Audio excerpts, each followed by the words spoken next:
sleep in Paris, woke up in LA, touchdown with a new bag, Hall of Fame like LA, tryna have a good time, pop the champagne with a few dimes, let's take a toast to life, life, life, top down everything designer, got the Rari feeling like a sauna, nigga time for the rise, champagne sitting on high.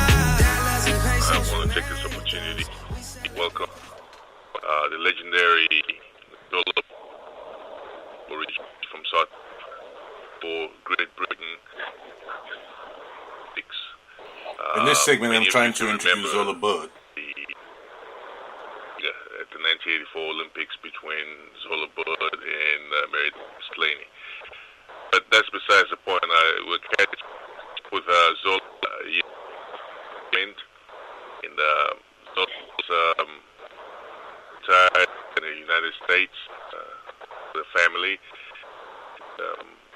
She's been active in the community, in the running community, and again to take part in events as well as so there. Two Olympics, and I would to see how things have been with her, plus what she thinks about the current preparation or build-up to the Olympics in London, being that she actually competed for Great Britain in the 1984 Olympics, and what she thinks about the up. Zola, good morning. How are you? Morning, thank you. No, I'm doing fine.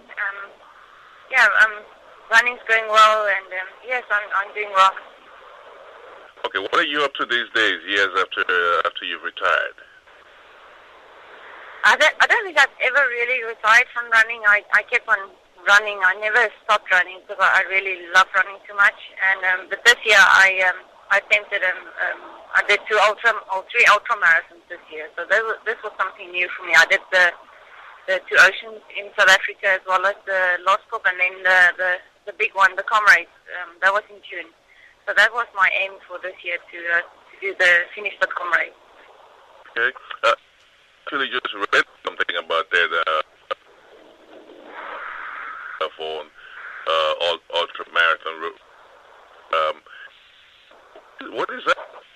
The ultra marathon like? Well, it's very different from training for the track. Like I'm more middle distance runner, 5K, 10K runner. So for me, this was really difficult. Just getting the hours in the training runs, you have to do the long run. So for me, that was quite difficult. But the race itself, running something like the Comrades, it's an amazing experience. It's something I can recommend for anyone to at least just once, just to experience the race. It's truly an amazing event. Okay. For a minute here, and let's go to the past, and then we'll come back and talk about your present. First of all, the Olympics are around the corner. You gotta excuse the scratchy audio.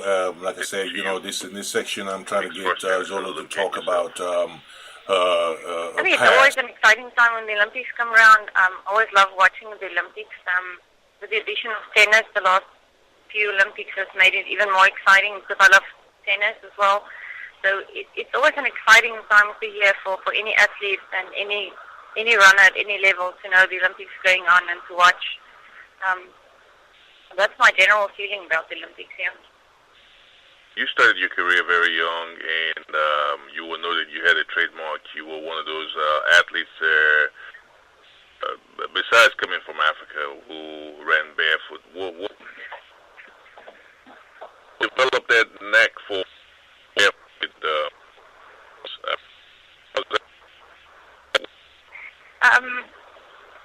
Yes, I'm not sure if I only raced barefoot, so I did most of my training I did in shoes, running on the road and over difficult terrain. It's really difficult running barefoot, so I did most of my running in shoes and training, but my racing and training on the track and on the grass I always ran barefoot. So I don't know. It's something. It's the way we grew up in South Africa. Even now, people and kids still go barefoot and do most of the running barefoot. So it's not something strange to run barefoot.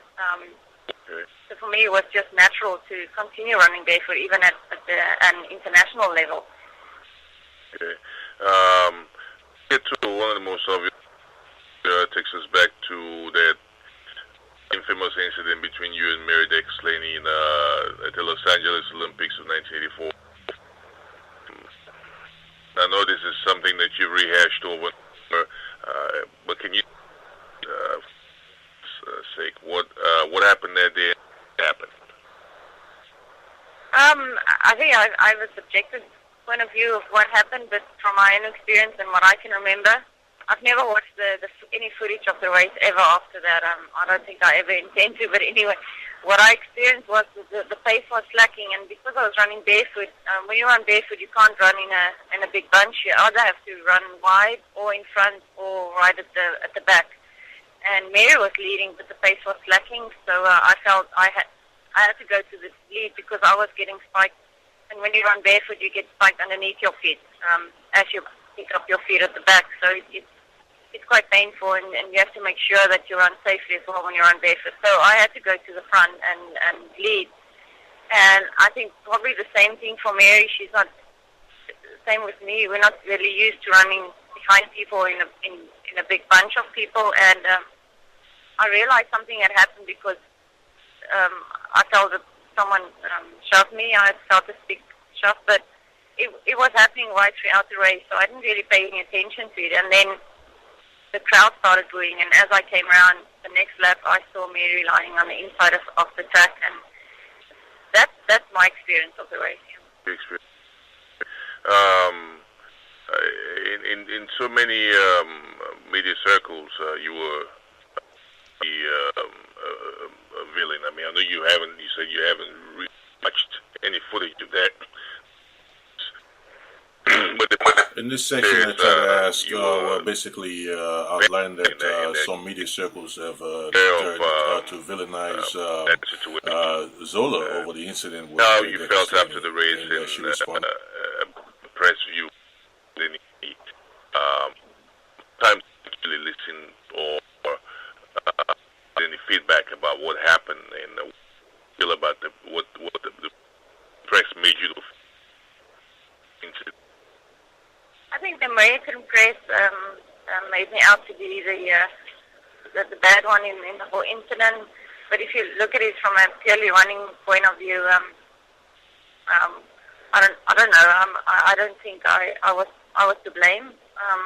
I was running in front, and she was running behind me, and she literally ran into me. But as I say, it was a very bumpy race, very physical. People were bumping each other and shoving each other around the whole time. And I don't know if someone else had bumped me from the side as well. It wasn't just me, because I remember being bumped around by quite a few athletes throughout the race. So yeah, I think after so many years of running and racing and moving on in our careers, both of us, I think we've moved on. And to me, it's just another race that happened how many years ago. USA now in the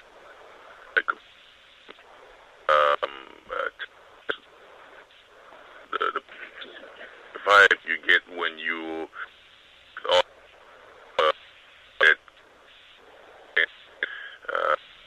within your local community or when you go out to participate. I think people always remember the Mary Decker incident and the incident at the Olympic Games. People always remember that. Unfortunately, but luckily when you're in a running crowd or in a running community, people always remember the other races as well. You're not just defined by one race. Like Mary is remembered for all her other great achievements as well. It's not just the one Olympic Games. If you remember the 83 World Championships, she ran amazingly there. And then in 85, she helped me on to run most of my best times in 5 or 6 consecutive races. So yes, I think you're not defined by one race, although people try to put you in that little box, and luckily most people don't just zoom in on that, and they look at your running career as a whole. And the other fact is that I'm still running today and doing ultras and running marathons. Yeah. Talking about Mary, you both moved on. Have you guys kept in touch? Do you guys have any kind of relationship as friends? Or do you keep, in terms of like communicating with each other? I don't think we communicate. I wouldn't say we.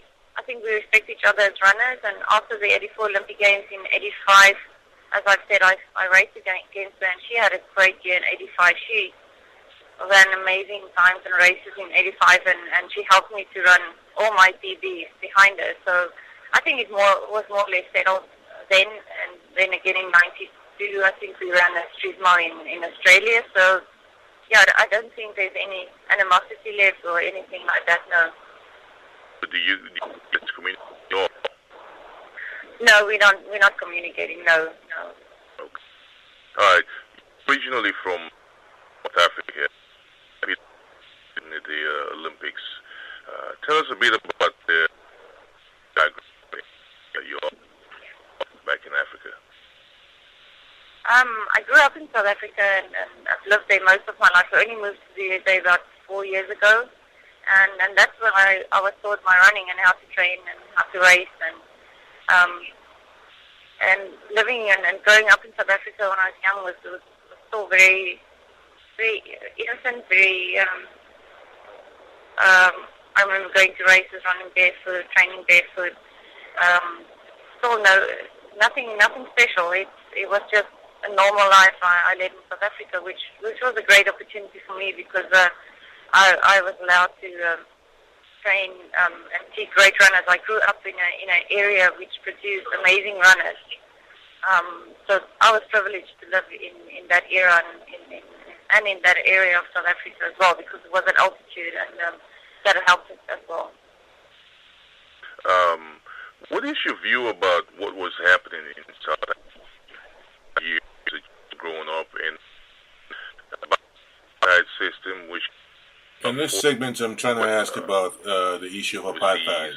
In competing for Britain.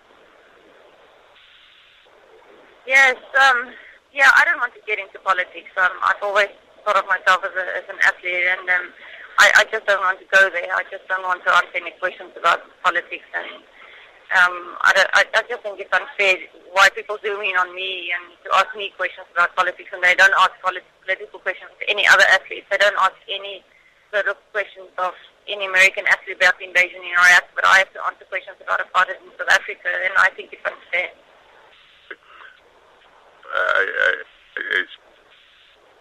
It's up to you competing for great. Unfortunately, it has something to do with the political. Yes. And that's, I'm asking the question, and yeah. The thing is, in allegiance in terms of coming out to the issue I ask you about. Yes, because it's happening so much these days as well with athletes switching countries because they're not elected by their own governing bodies, and it happens quite often now, and it's quite accepted. I think if you look at the current British running team, how many athletes are running for Britain, but they're originally from other countries that started running and training in Britain just to be able to be elected for the Olympic Games. Okay. Actually, that brings me to a question I actually want to ask you. It's term plastic, the word. Yeah. This question is mostly about the controversial term plastic brick, which is used by some in the media circles or some folks who are out there who are opposed to